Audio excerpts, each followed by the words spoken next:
नमस्कार. संवाद प्रतिवाद या विशेष कार्यक्रमामध्ये आपल्या सगळ्यांचं स्वागत. नेहमीचा सेट सोडून थोडासा बाहेर आलेलो आहे, कारण माणूसही तसाच आहे, ऑफबीट आहे. आपण असं म्हणतो की पोराटकी नको, किंवा काही वेळा आपण असं म्हणतो की तरुण वय म्हणजे वाहत जाण्याचं वय. काही जण म्हणतात की तरुणांना योग्य दिशा मिळत नाही आहे. एकीकडे अशी चर्चा सुरू असताना दुसरीकडं आपल्याच महाराष्ट्रातला एक तरुण मुलगा वयाच्या 16व्या वर्षी स्वतःची एक कंपनी सुरू करतो आणि आज वयाच्या 23व्या वर्षी 1500 कोटीपेक्षा अधिक टर्नओव्हर आहे. मी नेहमी असं म्हणतो की कोणत्याही कंपनीचं यश कशात मोजायचं, तर केवळ टर्नओव्हर हा त्यासाठी एक क्रायटेरिया असत नाही, तर त्याच्याबरोबरीनं त्याच्यामागची दृष्टी काय आहे, या समाजासाठी आपण काहीतरी करावं ही जी काही भावना असते ती भावना सुद्धा अत्यंत महत्त्वाची असते. आणि त्यामुळं यशाची व्याख्या ही या तरुणाच्या बाबतीत मला अतिशय महत्त्वाची वाटते, कारण त्यानं जे क्षेत्र निवडलं आणि त्याच्यातून आज हजारो लाखो लोकांना जो दिलासा मिळतोय तो अत्यंत महत्त्वाचा आहे. मी बोलतोय अर्जुन देशपांडे या तरुणाबद्दल. जेनेरिक आधार ही कंपनी ज्यांनी सुरू केली त्या तरुणाशी आज आपण गप्पा मारणार आहोत, आणि त्यासाठी मी आज मनापासून अर्जुनचं स्वागत करतो. Thank you so much for having me. सुरुवातीला पहिला प्रश्न हेच आहे की एकीकडे आपण म्हणतोय की सध्याच्या देशातली तरुणाई वाहवत चालली आहे, दुसरीकडे हेही म्हणतोय की तरुण हीच आपल्या देशाची खरी शक्ती आहे, बलस्थान आहे. तुम्ही ज्या वेळेला पहिल्यांदा विचार केलात की आपल्याला काहीतरी एक स्वतःची कंपनी सुरू करायची आहे, तो विचार आला कसा, कुठून? मला वाटतं असं की तुम्ही तरुणाईचं म्हटलात, youth. India is an youth country, because आज आपण चायनाला सरप्लस केलंय in the number of youth what our country have today. आपल्या इंडियन यूथकडे मी नेहमीच सांगतो की एक खूप चांगलं पोटेन्शियल खूप चांगलं आहे, आणि जे चायनाकडे मागच्या एक डिकेटमध्ये होतं, पण त्यांनी त्यांच्या यूथला त्यांची लायबिलिटी नाही बनवता एक ॲसेट बनवलं. मला वाटते इंडिया आज त्या दिशेमध्ये चालले की आपल्या यूथला आपण लायबिलिटीने आपण ॲसेट बनवतो, त्यांना राईट स्किल्स देतोय. सो माझ्याबरोबर जेव्हा मी जेनेरिक आधारची सुरुवात केली ॲट माय एज ऑफ 16, तेव्हा मी एक रिअल प्रॉब्लेम बघितला की 140 करोड लोकांना मेडिसिन्स हा एक खूप मोठा विषय आहे की मेडिसिन्स अफोर्डेबल नाही होत. तर माझं जस्ट 10th स्टँडर्डची एक्झामिनेशन झाली, आणि तेव्हा मी बघितलेलं की एक आजोबांना मेडिसिन्स जे होते मेडिकल स्टोअरवरती त्यांना क्रेडिट पाहिजे होतं, उधारी पाहिजे होती मेडिसिन्सवरती, आणि त्यांना ते शक्य नव्हतं घ्यायला मेडिसिन्स, आणि मेडिकल स्टोअरवाला रेफ्यूज करत होता मेडिसिन्स द्यायला. तर मग मी बघितलं की जर का मेडिसिन्स त्यांना घेता येत नाही तर कुठल्या मेडिसिन्स आहेत, तर नेटवरती सेम मेडिसिनचं नाव मी जे आहे ते सर्च केलं, आणि फॉर अन फॅक्ट मला कळलं की जे 15,000 रुपयांचे जे मेडिसिन्स आहेत ते मॅन्युफॅक्चरिंग होतात फक्त आणि फक्त 3,000 रुपयांमध्ये, 3,000 rupees. So there was an huge gap between the manufacturing cost and the selling cost of the product. अच्छा. आणि इव्हेंच्युअली त्याच्यामुळे काय होतं, त्यांचा जो मुलगा होता त्या आजोबांचा, तो मुंबईमध्ये ऑटो रिक्षा चालवायचा, आणि वाईफला होता कॅन्सर. जर का त्यांना ते मेडिसिन तेव्हा नसतं मिळालं तर फर्स्ट स्टेजचा जो कॅन्सर होता तो सेकंड स्टेज, थर्ड स्टेजवरती गेला. तर मला वाटतं माझ्या जागेवरती कुठला पण एक यंगस्टर असतं त्यांनी पण ते सर्च केलं असतं कितीला मेडिसिनची कॉस्ट आहे. तर त्या आजोबांकरता मी तिकडनं ते मेडिसिन डायरेक्ट अवेलेबल केलं 3,500-4,000 रुपयाला, आणि त्यांना ते मिळवून दिलं. सेम कंपनीचं सेम कंपोजिशन, सेम सगळं, फक्त मध्ये 10-15 लोकांची सप्लाय चेन नाही. डायरेक्ट जो बनवणार आहे आणि जो खाणार आहे पेशंट आहे. तर तिकडनं माझा पहिला कस्टमर जो आहे, पहिला पेशंट जो होता, ते होता कस्टमर नाही, ते एक सोशल निश, मतलब एक भाव आला की करायचंय. तर मला असं वाटतं की मी फक्त त्या काकांची आजोबांची मदत करू शकलो असतो की पैसे देऊन मी मदत करतो, तुम्ही मेडिसिन्स घ्या. ते करण्याच्या ऐवजी माझ्या मनामध्ये ही कल्पना आली की हा विषय फक्त एका व्यक्तींचा नाही आहे, हा देशामध्ये असंख्य लोकांच्या घरचा विषय, ह्याच्याबद्दल काम केलं पाहिजे. मग तिकडनं जेनेरिक आधारची एक विचार मनामध्ये आला.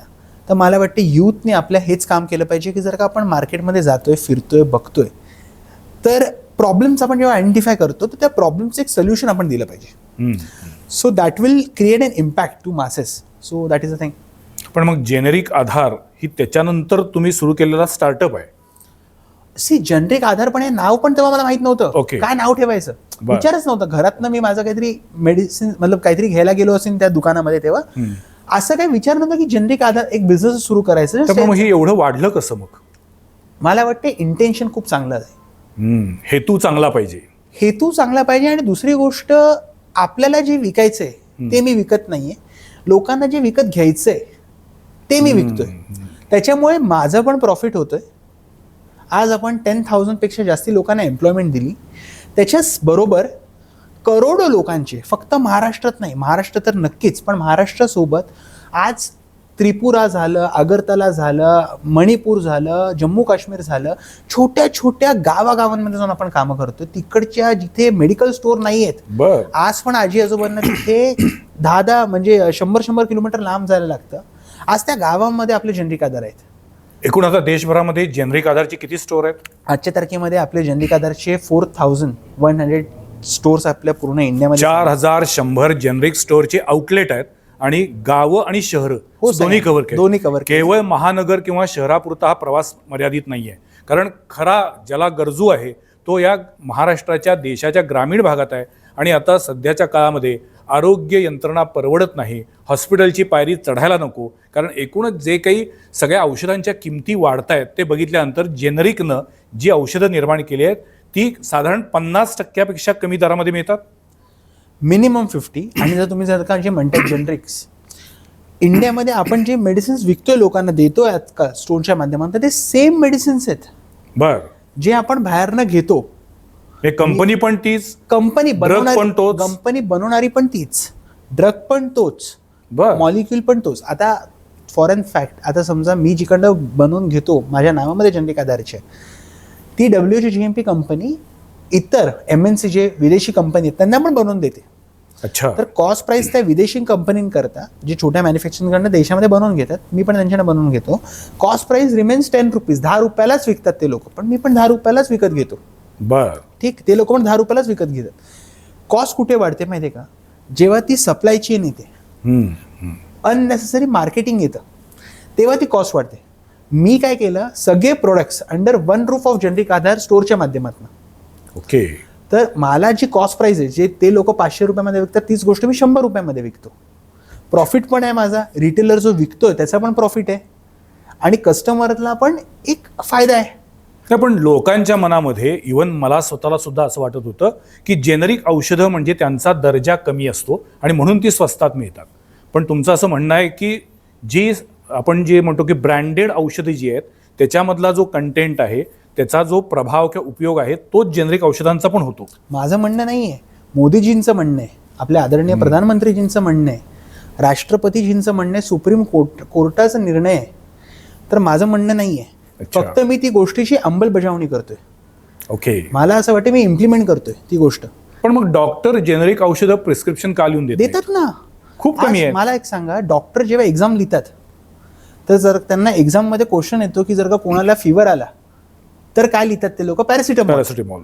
तेच जनरिक आहे ना. जनरिक म्हणजे काय? कंपोजिशनचं नाव, ड्रगचं नाव. आता तुम्ही मला सांगा, कोविडच्या काळामध्ये आपण रेमडेसिविर ऐकलं, बरोबर?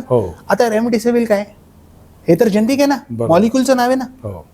आता आपण पाण्याची बॉटल आहे, तर पाण्याची बॉटल मिनरल वॉटर, हे काय? हे जनरिक नाव आहे. त्याच्यावरती आपण कुठल्या ब्रँडचं नाव लावलं तर ते काय आलं? ब्रँडेड झालं ना. एक्झॅक्टली. म्हणजे आता समजा डोकेदुखी आहे तर आपण जनरली क्रोसिन घ्या म्हणतो. जेनरिकमध्ये सेम इफेक्ट देणारी औषधं असतात, पण त्यांचं नाव वेगळं असतं. आता तुम्ही जे ब्रँडचं नाव घेतलं, ते आता ते त्यांनी त्यांच्या मर्जीने त्यांचं नाव दिलं, त्याचं मार्केटिंग केलं. पण आतमध्ये मूळ काय त्याची? अच्छा. आता समजा पॅरासिटामॉलमध्ये 2-3 कंपनीज आहेत, बरोबर?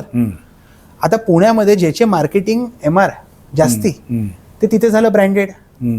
मुंबईमध्ये ज्याचे MR जास्ती, मुंबईमध्ये ते झालं ब्रँडेड, ते पुण्यामधलं झालं जनरिक. सो आपण ही सप्लाय चेनच अख्खी तोडून टाकली. पण मग त्यामुळे तुम्ही तथाकथित प्रस्थापित फार्मास्युटिकल कंपन्यांना अंगावर घेतलं नाही? मला असं वाटतं, जेव्हा मी सुरुवात केली तेव्हा मला माहितीच नव्हतं काय. कारण वयाच्या 16व्या वर्षी सुरुवात केली. सुरुवात वयाच्या 16 वर्षी करण्यापेक्षा मला माहितीच नव्हतं मी करायला काय केलोय, खरं करायचं काय मला. कारण की ते फक्त एक प्रॉब्लेम मला सॉल्व्ह करायचं होतं, की हा प्रॉब्लेम आहे, असं मला करायचंय, लोकांना परवडणाऱ्या दरामध्ये चांगली औषधं द्यायची. बस हा एक विषय झाला. एवढंच मला माझ्या डोळ्यासमोर तेवढं होतं. एवढं हेच नव्हतं की मला ह्याच्याची कॉम्पिटिशन घ्यायची त्याच्याची, ते मला माहीत नव्हतं. त्याच्यामुळे मला वाटते की माझा फोकस क्लिअर असल्यामुळे त्या गोष्टीने मला हेल्प केली जनरिक आधार डेव्हलप करायला.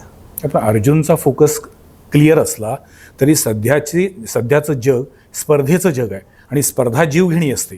सो या सगळ्या सिनेरिओमध्ये तुम्हाला या सगळ्या ज्या मल्टीनॅशनल कंपन्या आहेत यांच्याकडून थ्रेट निर्माण होण्याची भीती नाही आहे का? मग त्याच्यामुळे अर्जुन करते आले माझे कृष्ण रतन टाटा सर.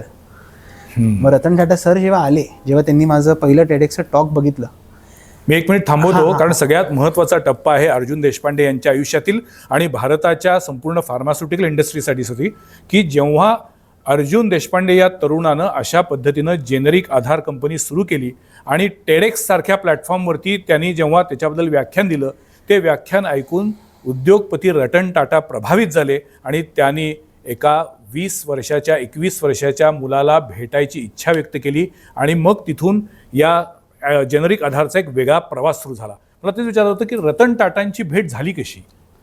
तर काय आलं, मी तेव्हा फक्त 17 वर्षाचा होतो. अच्छा, 20 पण नाही, 17 बरं, 17 वर्षाचा. म्हणजे ड्युरिंग म्हणजे माझ्या फर्स्ट इयरमध्ये माझे 20-25 स्टोर झाले. म्हणजे मी 17 वर्षाचा होता आणि माझं पहिलं टेडेक्सचं टॉक खूप व्हायरल झालं. ते आजही खूप व्हायरल आहे ऑफिशियल वेबसाईटवर त्यांचे. ते रतन सरांनी बघितलं आणि रतन टाटा सरांचं आपल्या सगळ्यांना माहिती असेल की त्यांचं एक शेवटचं स्वप्न होतं की त्यांना अफोर्डेबल हेल्थकेअर बनवायचं आहे. हो. तर मला वाटते की त्यांना असं वाटलं की जेनेरिक आधारामध्ये त्यांचं ते स्वप्न साकार होते कुठे ना कुठेतरी, तरी त्यांना ते आवडलं खूप. त्यांनी मला पहिल्या मीटिंगला त्यांच्याबरोबर बोलवलं आणि माझी पहिली मीटिंग फक्त अरेंज झालेली 20 मिनिटाची. ती चालली अराउंड 2 hours 30 minutes. ग्रेट, वा. मोठी माणसं उगीच मोठी असत नाहीत. त्यांना जेव्हा लक्षात येतं की या बात में कुछ दम है, तेव्हा ती ऑटोमॅटिकली त्या गोष्टीला प्रोत्साहन मिळतं. आणि माझ्याकरता म्हणजे माझी पहिली मीटिंग जेव्हा झाली तेव्हाच त्यांनी मला सांगितलं सरांनी की Arjun, I don't want to just invest, but I also wanted to mentor you personally, because this is not just your dream, but this is my dream that what you are making come true. मला असं वाटते की एका 17 वर्षाच्या मुलाकरता पैसे मिळणं वगैरे सगळं ते आपण विचार पण नव्हता केला मी. त्याच्यापेक्षा मोठी गोष्ट आहे की एवढे मोठे व्यक्ती आपल्याला फक्त ते 2 शब्द पण बोलतात, ती पण खूप मोठी गोष्ट. अगदी. पण त्याच्यावरती जाऊन रतन सरांनी इन्व्हेस्ट केले, मेंटरशिप केली. म्हणजे मी 18 वर्षाचा झालो, म्हणजे पहिले कंपनीमध्ये पार्टनर रतन टाटा सर झाले. क्या बात आहे. आणि मग तिकडनं आज आपण भाग्यवान म्हणजे काय असतं? भाग्यवानपेक्षा मला वाटते की क्वालिटी आहे, सचोटी आहे, हेतू निर्मळ आहे, त्यामुळे ऑटोमॅटिकली या सगळ्या गोष्टी घडत येतात. प्रोसेस आहे. एक्झॅक्टली प्रोसेस आहे. म्हणजे मला असं वाटते की आपलं जर का इंटेन्शन चांगलं आहे ना, तर लोक जुळत जातात. ते मी बघितले आणि होतात गोष्टी, फक्त करायला पाहिजे. जर का मी आता तेच म्हणालो ना एका ठिकाणी की 0 to 1 ऑन्टरप्रेनर्स काय करतात ना, ऑन्टरप्रेनर्स 0 to 1 जायला घाबरतात. सुरुवातीला त्याच्यामुळे ना 1 to 100 नाही जाऊ शकत. मला असं वाटतं की आपण 0 to 1 ची जर्नी जी आहे ना, ती आपल्याला खूप काही शिकवते. जसं माझ्या ह्याच्यामध्ये जेव्हा मी मेडिकल टू मेडिकल जायचो, 200-300 मेडिकल्सला कन्व्हिन्स केलं, मी कन्वर्ट केलं सुरुवातीला, खूप रिजेक्शन्स आले. पण जे त्या 2-3 महिन्यांनी मला शिकवलं, ते मला वाटत नाही ते मला कुठलं मोठी युनिव्हर्सिटी शिकू शकते. कारण की जो रिटेलर ग्राउंडवरती गोष्टी विकतो, जो आपल्या देशाची इकॉनॉमी चालवतो, त्यांच्याबरोबर मला 3 महिने त्यांना कन्व्हिन्स करायचं. मी चॅलेंज घेतलं आणि त्यांना कन्व्हिन्स केलं. मला वाटते ती त्या काळातली खूप मोठी गोष्ट होती. आणि माझं असं मत आहे की आपण 0 to 1 जर का गेलो ना, तर 0 to 1 नंतर 1 to 100 ला लोक उभी राहतात आपल्याबरोबर. एक क्युरिओसिटी म्हणून विचारतो, अर्जुन देशपांडेचं अकॅडमिक क्वालिफिकेशन? मी माझं 12th झालं, आता मी माझं फार्मसी वगैरे ते चालू आहे. पण माझं फक्त मला असं वाटते की थेरॉटिकल नॉलेजपेक्षा जे आहे प्रॅक्टिकल नॉलेजवरती मला विश्वासपेक्षा मला वाटते की इम्पॉर्टंट आहे. आज आपल्या युथला जे आहे 30-30 वयापर्यंत डिग्री असून सुद्धा माहीत नाही आपल्या पुढे आयुष्यात करायचं काय. खरं. मार्केटिंग केलेला मुलगा बोलतो की मला अकाउंट्स करायचं, अकाउंट्स केलेला मुलगा बोलतो मला मार्केटिंग करायचं आहे, मला सेल्स. म्हणजे फॉरेन फॅक्ट आहे हे. ग्राउंड माझ्या कंपनीमध्ये आपल्या इंटरव्ह्यूला लोक येतात, डिग्री काय आहे, काम काय. म्हणजे कसं आहे माहिती आहे का, जर का आपल्याला फोकसच नाही आहे. मला असं वाटतं की आपल्या अर्ली एजमध्ये जर का आपल्याला नीट आयुष्यामध्ये कळलं की आपल्याला नेमकं करायचं काही असो मध्ये. तुम्हाला 10वी पर्यंत तुमचा असा फोकस होता की आपल्याला असा काही बिझनेस करायचा आहे, स्टार्टअप करायचं वगैरे? काही फोकस असं काहीच नव्हतं, प्रॅक्टिकल काही नाही. वडील काय करतात? माझ्या वडिलांचा टूर्स अँड ट्रॅव्हल्सचा बिझनेस. म्हणजे मध्यमवर्गीय फॅमिली? हो. माझी आई जॉबमध्ये होती तेव्हा. असं नाही की म्हणजे नॉर्मल आपलं म्हणजे वडिलोपार्जित कुठला बिझनेस आहे, सोन्याचा चमचा घेऊन जन्माला आलेला आहे असे अर्जुन देशपांडे नाहीत.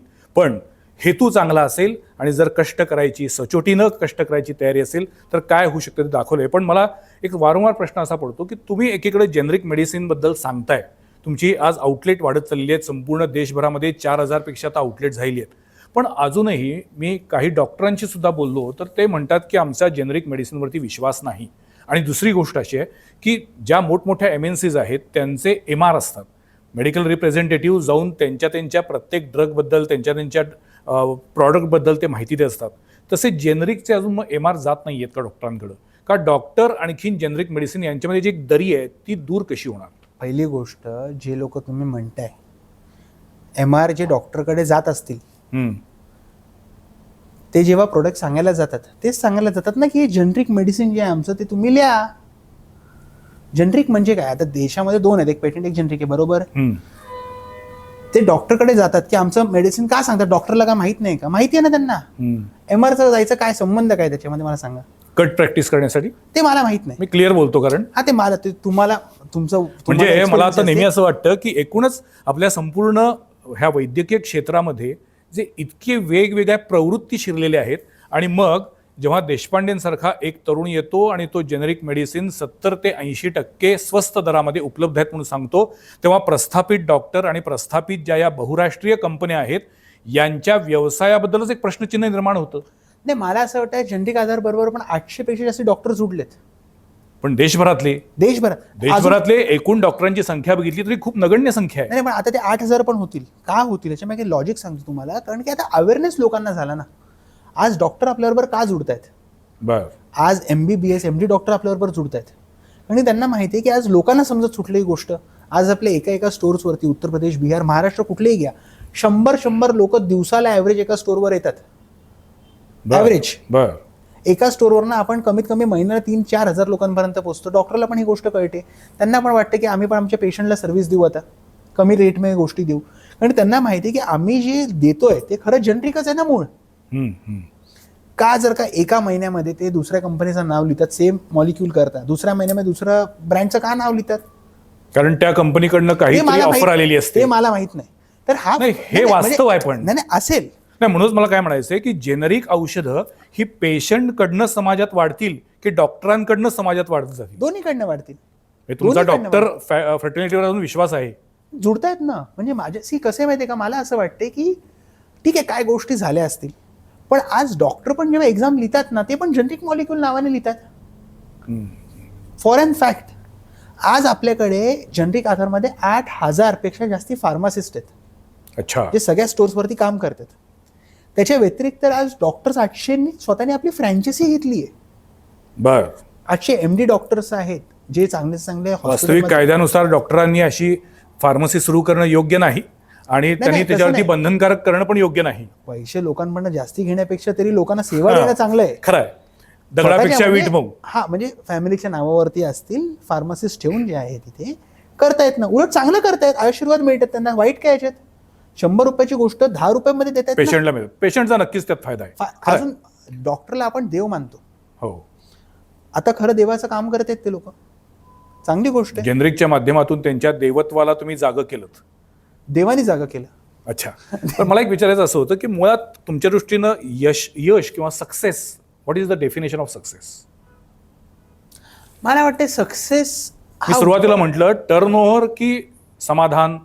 समाधान ऑफकोर्स. पण मग आज जेव्हा तुमची ओळख सांगितली जाते तेव्हा वयाच्या 23व्या वर्षी 1500 कोटीपेक्षा अधिक टर्नओव्हर असलेला एक युवा उद्योजक तुमची ओळख आहे. नाही, पण तुम्हाला 1500 कोटीपेक्षा ते 15,000 कोटी कसे होते याच्यावरती विश्वास आहे? माझ्या अख्ख्या आता भाषण, आता आपल्या अख्ख्या इंटरव्ह्यू मध्ये मी एकदा तरी पैशांचा उल्लेख नाही, कधीच नाही. विषय हा आहे की मला असं वाटतं की माझी ओळख, जे मी काम करतोय ना, आज 1500 करोड आहे, उद्या 15,000 करोड पण होतील. कारण की ही प्रोसेस आहे. 140 करोड लोकांपर्यंत जेव्हा आपण पोहोचतो, मी जेव्हा म्हणतो 1500 करोडची, तेवढ्या लोकांना फायदा पण होतो ना त्याचा. दॅट इज अ प्रोसेस ना. तुमच्यामध्ये टर्नओव्हर वाढतो याचा अर्थ तुमचं एकूणच पेनिट्रेशन वाढत चाललंय आणि लोक समाधानी होत आहेत, त्यांना कमी दरामध्ये चांगली औषधं मिळतात. मी काय अल्कोहोल नाही विकत आहे, तर मला त्याच्यामध्ये काय वाईट नाही वाटत आहे त्याच्यात. कारण की माझं जर का टर्नओव्हर वाढतोय, तेवढ्या लोकांचं मी भलं करतोय. सस्टेनेबल भलं आहे ना. आज जर का समजा कोणाच्या घरी 5,000 रुपयांचे मेडिसिन्स लागतात, तीच गोष्ट आपण 800 रुपयामध्ये दर महिन्याला देतोय. मी जर का त्यांचं एक्सपेन्स नाही मतलब त्यांचं इन्कम नाही वाढू शकत, त्यांचा एक्सपेन्स पण नक्की कमी करतोय. राईट. आज आपल्याला जेव्हा इंडियाला आपण ग्रोईंग इकॉनॉमी म्हणतो तर हेच आहे की एकतर तुम्ही लोकांचं इन्कम सोर्स वाढवा, नाही तर एक्सपेन्स कमी करा. बरोबर. जनरिक आता एक्सपेन्स फार कमी करायचं महत्वाचा काम विचार करतोय आहे. आपण. बरोबर. पण मी अर्जुन देशपांडे यांची सुरुवात ज्या पद्धतीने झाली त्याच्या मागं एक सेन्सिटिव्ह मन आहे. एक अस्सल माणूस म्हणून तुम्ही त्याच्याकडे बघितलं म्हणून तुम्हाला ही कल्पना सुचली की त्या आजोबांना स्वस्तात औषधं मिळावीत. सो या नोटवरती मी विचारतोय की तुम्हाला असं वाटत नाही का की ओव्हरऑल भारतामध्ये फार्मास्युटिकल इंडस्ट्रीचा जो बिझनेस वाढत चाललाय हे या देशाच्या सार्वजनिक आरोग्याच्या दृष्टीनं घातक आहे आणि आपण मुळात आरोग्य व्यवस्था सक्षम करण्यासाठी आरोग्य यंत्रणेकडे बघण्याचा लोकांचा दृष्टिकोन सक्षम करण्यासाठी काहीतरी काम केलं पाहिजे. म्हणून औषधं बनवतील, विकतील, टर्नओव्हर वाढत जाईल.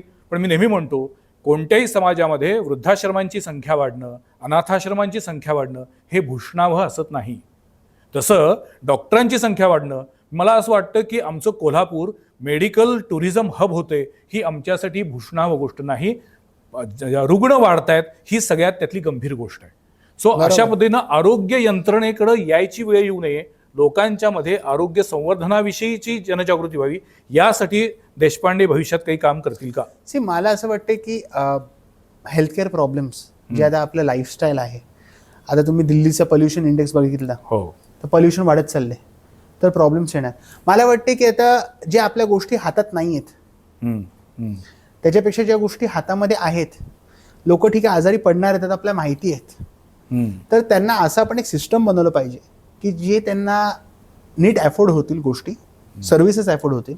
आज आपण गावागावामध्ये आरोग्य केंद्र जनरिक आदर्श सुरू केले, ज्याच्याने आपण काय करतोय की डॉक्टर्सलाच तिथे आपण ठेवतो आणि 2 तासाची फ्री कन्सल्टेशन देतो लोकांना तिथे. अच्छा.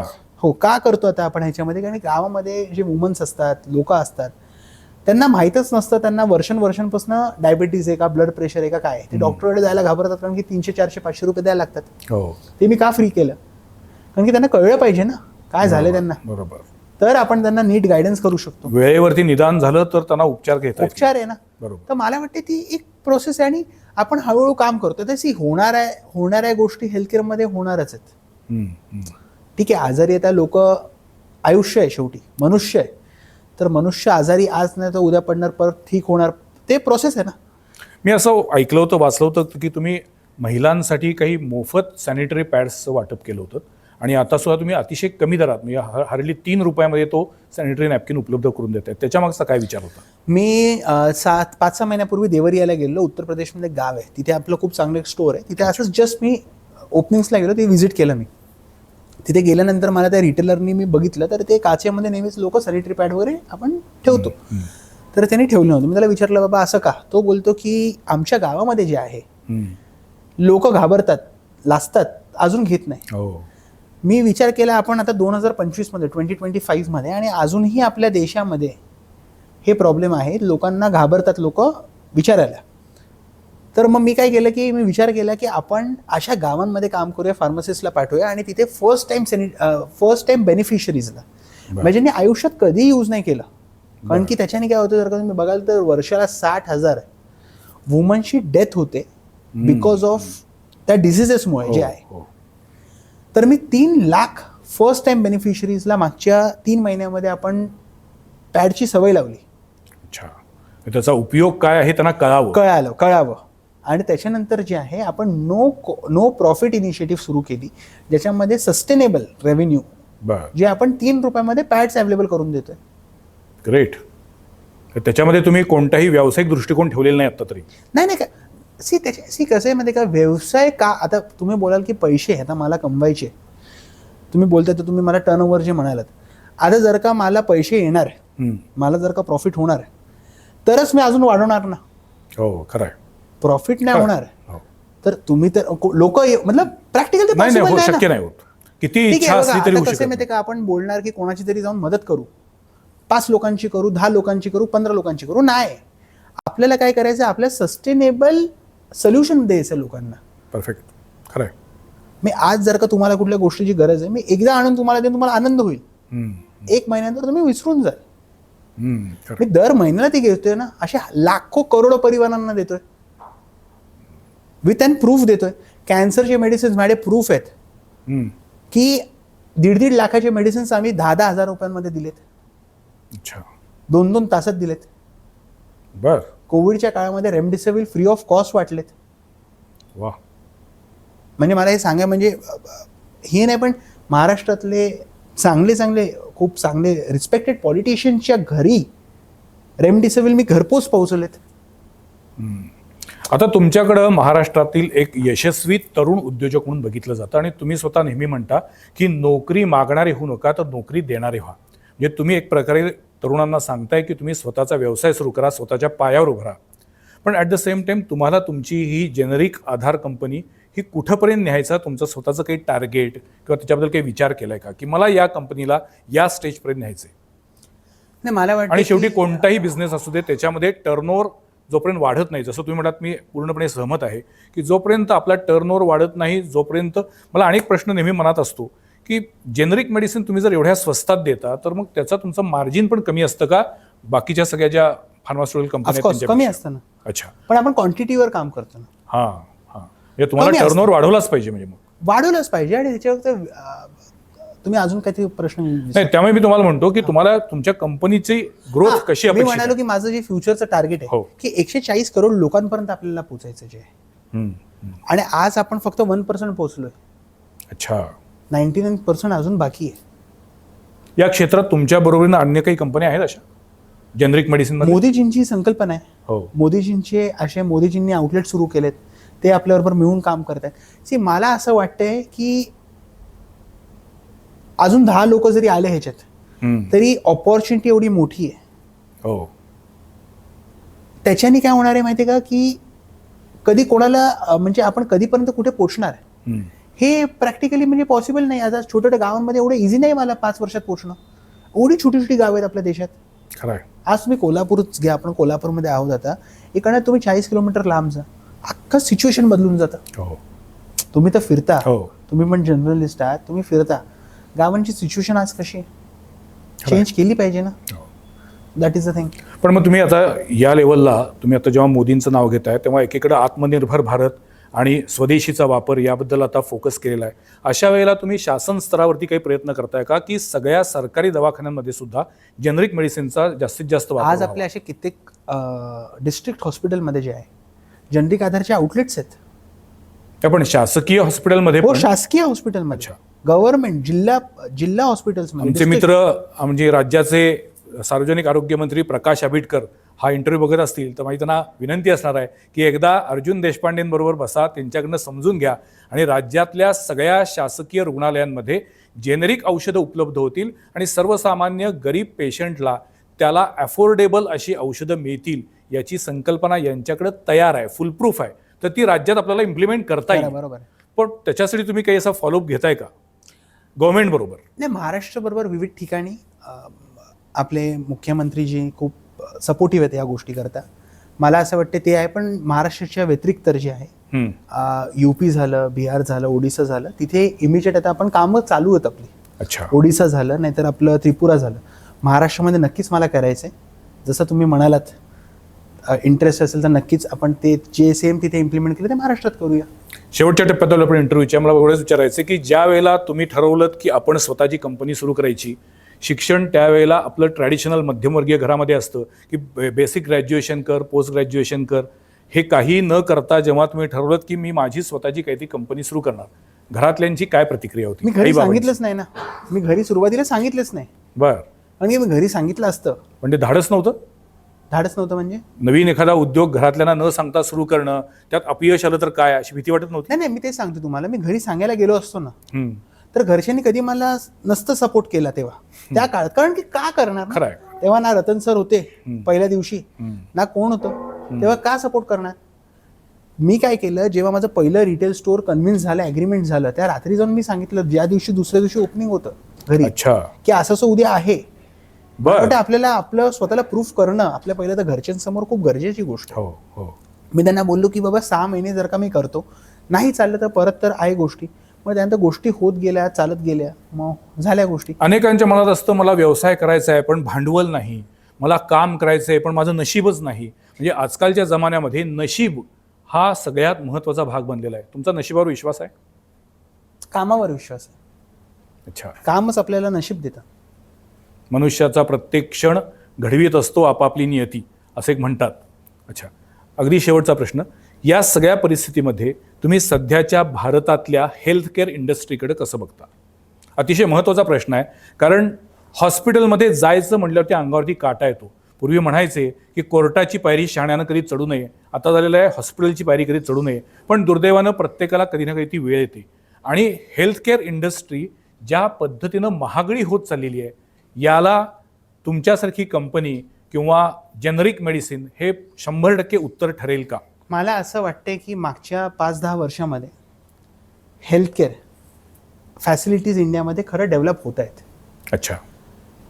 पण पॉप्युलेशन एवढं आहे आपल्या देशाचं, आपण जेवढं एक्सपॅन्ड करू तर अजून करत राहायला पाहिजे एक्सपॅन्ड आपल्याला. पण मी जेवढं बघतोय, मी जेव्हापासून जनरिक आधारची सुरुवात केली, गव्हर्नमेंटच्या साईडनी हेल्थकेअरला खूप एक सपोर्टिव्ह अँगल दिला गेला आहे. अच्छा. आणि अजून मला वाटते की हेल्थकेअर इम्प्रूव्ह होत आहे. मी बोलत नाही की अख्खंच इम्प्रूव्ह आहे, पण इंडियामध्ये आजच्या तारखेत जे हेल्थकेअर आहे ते एक इन्स्पिरेशनल हेल्थकेअर सिस्टम आहे. अच्छा. जी इंटरनॅशनली पण नाही आहे, कारण की मी इंटरनॅशनल खूप फिरतो.